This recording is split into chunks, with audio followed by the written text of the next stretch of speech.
আরজিকর কাণ্ডের জেরে ডাক্তারদের কর্মবিরতি নিয়ে ইতিমধ্যেই মুখ খুলেছেন রাজ্যের মুখ্যমন্ত্রী মমতা বন্দ্যোপাধ্যায়। সুপ্রিম কোর্টের পাশাপাশি মমতা বন্দ্যোপাধ্যায় রাজ্যের জুনিয়র ডাক্তারদের কাজে ফেরার অনুরোধ করেন। ইতিমধ্যেই বিভিন্ন জায়গায় দেখা যাচ্ছিল যে তৃণমূল কংগ্রেসের তরফে বা তৃণমূলের মন্ত্রীরা ও সাংসদেরা জুনিয়র ডাক্তারদের নিয়ে বিভিন্ন জায়গায় মুখ খুলছিলেন। এবার তাদের মুখ খোলার ব্যাপারে নিষেধ করে দিলেন মুখ্যমন্ত্রী মমতা বন্দ্যোপাধ্যায়। নবান্ন সূত্রে খবর, প্রসঙ্গত চলতি মাসের 1 তারিখে রাজ্যের নতুন মুখ্য সচিব হিসেবে দায়িত্ব নিয়েছেন মনোজ পন্থ। তাকে নিয়োগের পর এই প্রথম মন্ত্রিসভার কোনো বৈঠক হলো। প্রসঙ্গত সোমবারই নবান্নে দপ্তর ভিত্তিক পর্যালোচনা বৈঠক সেরেছেন মমতা বন্দ্যোপাধ্যায়।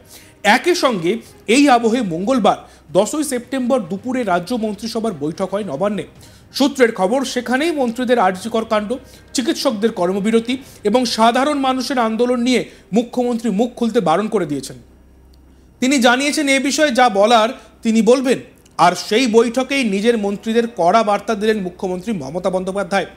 এইসব বিষয় নিয়ে কোনো ভুলভাল মন্তব্য বা কোনো সভায় অন্য কোনো ধরনের কথা বলার জন্য নিষেধাজ্ঞা জারি করেছেন তৃণমূল সুপ্রিমো। এই বিষয় নিয়ে মমতা বন্দ্যোপাধ্যায় ছাড়া কেউ কোনো কিছু বলবেন না, এই বলেই দলের সবাইকে বার্তা দেওয়া হয়েছে, জানিয়ে দেওয়া হয়েছে তৃণমূল নেত্রীর তরফ থেকে। তৃণমূল সূত্রে খবর, দলের মুখপাত্রদেরও এই বিষয়ে মুখ বন্ধ রাখার জন্য বার্তা দিয়েছেন নেত্রী।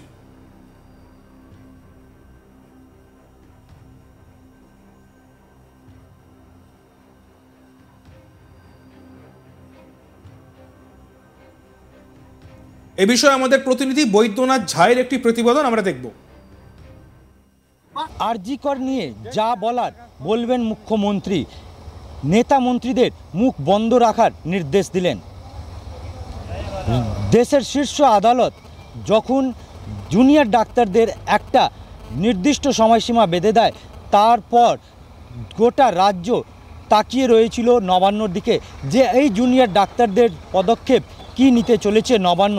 সেই সময় একটি ক্যাবিনেট বৈঠকের পর জানা যাচ্ছে সূত্র মারফত যে মাননীয় মুখ্যমন্ত্রী মমতা বন্দ্যোপাধ্যায় সমস্ত মন্ত্রীদের মুখ বন্ধ করে দিলেন ও সরাসরি বললেন যে আরজিকর ঘটনা নিয়ে যা বলার তিনি বলবেন, যাতে এই ঘটনা অন্য কেউ নেতা মন্ত্রী মুখ না খোলেন। অন্যদিকে মুখ্য সচিব মনোজ পন্থ একটি সাংবাদিক বৈঠক করে জানিয়ে দিয়েছিলেন যে শীর্ষ আদালতের নির্দেশ পর যদি জুনিয়র ডাক্তাররা কাজে যোগ না দেন, ফিরে না আসেন, তাহলে শাস্তি নয় সংযম পথেই হাঁটবে রাজ্য সরকার, এমনটাই জানিয়েছিলেন। কিন্তু সেই সময়সীমা শেষ হয়ে যাওয়ার পরও জুনিয়র ডাক্তাররা এখনও ফেরেননি।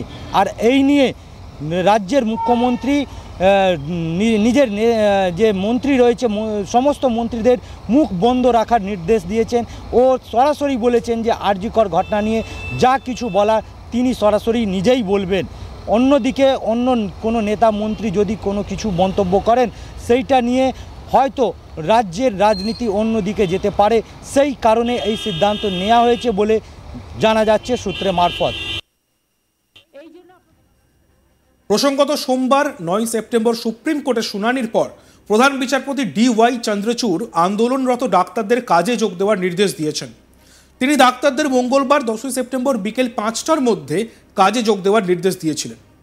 তিনি বলেন, যেসব ডাক্তাররা মঙ্গলবার বিকেল 5টার মধ্যে কাজে যোগ দেবেন তাদের বিরুদ্ধে রাজ্য সরকার কোনো পদক্ষেপ করতে পারবে না, পাশাপাশি কোনো রকম শাস্তিমূলক বদলির পদক্ষেপও করতে পারবে না। আমরা শুনে নিই বিচারপতি DY চন্দ্রচূড় ঠিক কি আদেশ দিয়েছিলেন। In order to create a sense of confidence among the doctors, we also direct that in the event that the doctors report for duty within a period of on or before 5 p.m. tomorrow, no adverse action, no adverse disciplinary action shall be adopted by the state of West Bengal. Full stop. Moreover, in the event that any complaint is made for their abstention from work for the antecedent period, full stop. In the event that any further complaint is received in regard to the lack of safety or as the case may be security, such complaints shall be promptly attended to by the superintendents of police by making suitable arrangements with the local police stations concerned. অন্যদিকে চিকিৎসকদের বক্তব্য, সরকার যদি আমাদের এই গণতান্ত্রিক আন্দোলনকে আটকাতে চায়, যে জিনিস আপনারা লালবাজারের সময় দেখেছেন সেই একই জিনিস দেখবেন। আমরা শুনে নিই জুনিয়র ডাক্তাররা কি বলছেন। এই পুরো পর্যায়ে স্বাস্থ্য ভবন ক্রমাগত নক্কারজনক ভূমিকা নিতে গেছে। আমাদের কাছে আজ এটা স্পষ্ট যে দুষ্ট চক্রটি এতদিন রাজ্যের স্বাস্থ্য ব্যবস্থায় ছুরি ঘোরাচ্ছিল, পাহাড় প্রমাণ দুর্নীতি, কলেজে কলেজে থ্রেটের রাজনীতি চালাচ্ছিল, এর দায় স্বাস্থ্য দপ্তরের উচ্চ পদস্থ কর্তারা এড়াতে পারেন না। উপরন্তু এও আমাদের কাছে প্রকাশিত হয়েছে যে সেমিনার রুম সংলগ্ন ঘরগুলিকে ভাঙার অর্ডারেও সই করেছিলেন স্বাস্থ্য সচিব, ডিএমই এবং ডিএইচএস। আমরা তাই স্বাস্থ্য সচিব, ডিএমই এবং ডিএইচএস এর অপসারণের দাবি করছি এদেরও সিবিআই তদন্তের আওতায় আনার। স্বাস্থ্য ভবনের এই পাহাড় প্রমাণ দুর্নীতি নিয়ে স্বাস্থ্যমন্ত্রীর কি বক্তব্য আমরা তাও জানতে চাই। এখনো পর্যন্ত এ ব্যাপারে তার কোনো বক্তব্য কিন্তু আমরা পাইনি। কেন পাইনি তাও জানতে চাই। আমরা ভেবেছিলাম আমাদের আন্দোলনের মাধ্যমে আমরা অভয়ার বিচারের সাথে সাথে স্বাস্থ্য দপ্তরের এই ঘুঘুর বাসা ভেঙে স্বাস্থ্য ব্যবস্থার আমূল পরিবর্তন করতে পারবো, প্রকৃত অর্থে তাকে জনমুখী করে তুলতে পারবো। কিন্তু আজ সুপ্রিম কোর্টে কপিল সিব্বল এবং সরকার আন্দোলনের অভিমুখকে জনবিরোধী বলে দাগিয়ে দেওয়ার চেষ্টা করছেন। এমত অবস্থায় আমরা আমাদের 5 দফা দাবি সহ উপরোক্ত দাবিগুলোকেও সামনে রেখে সাধারণ মানুষকে যথাযথ চিকিৎসা পরিষেবা দিতে উপযোগী এক যথাযথ স্বাস্থ্য ব্যবস্থার জন্য বেলা 12টা থেকে করুণাবয়ী থেকে স্বাস্থ্য ভবন অভিযানের ডাক দিচ্ছি।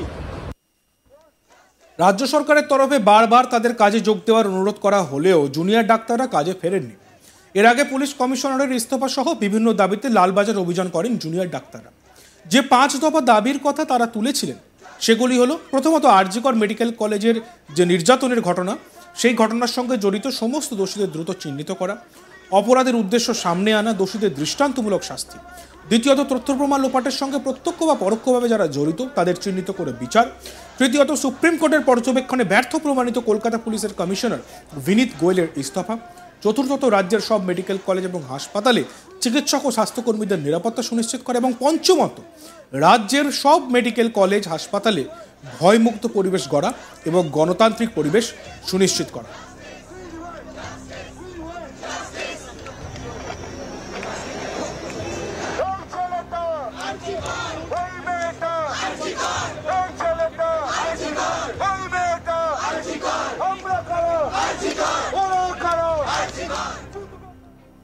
দেখতে থাকুন আজ তক বাংলা, সাবস্ক্রাইব করতে ভুলবেন না।